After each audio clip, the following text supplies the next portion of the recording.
তুমি কি বড়দিনে মদ খেতে পারোনি? তাহলে এই ভিডিওটা তোমার জন্য, শুধু তোমারই জন্য। আজ শেয়ার করব ক্রিসমাস স্পেশাল রাম কেক। কি কেক? রাম কেক। কেন দিদি ভাই, স্ট্রবেরি চকলেট এসব ফ্লেভার কি আপনার ওখানে ঢোকে না? মানে মুখে মুখে মুখে ঢোকার কথা বলেছি। ড্রাই ফ্রুটগুলোকে একটা কাঁচের বাটিতে নিয়ে তাতে 375 ml এর ওল্ড মগটা অর্ধেকটা ঢেলে ড্রাই ফ্রুটগুলো সব করে রেখে দিই ফ্রিজে 15 দিনের জন্য। কেক বানাচ্ছেন না 20-15 দিনের জন্য, ওগুলো মদে ভিজিয়ে কি পৌঁছতে দেবো?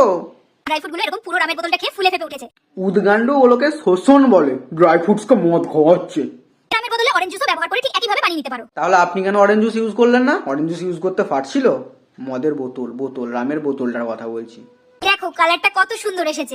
ওরে সালা, এ তো পুরো বোমকেশ ও মাকড়সার রসের সাইড ইফেক্ট। ওখানে পেনের কালির মাধ্যমে মাকড়সার রস পান করা হতো, এখানে কেকের মাধ্যমে রাম। বাহ, ভালোই বিদ্যা। তা বলছি দিদি ভাই, কেকটাকে কি গরুর মুতে ডুবিয়ে খাবো? রাম কেক।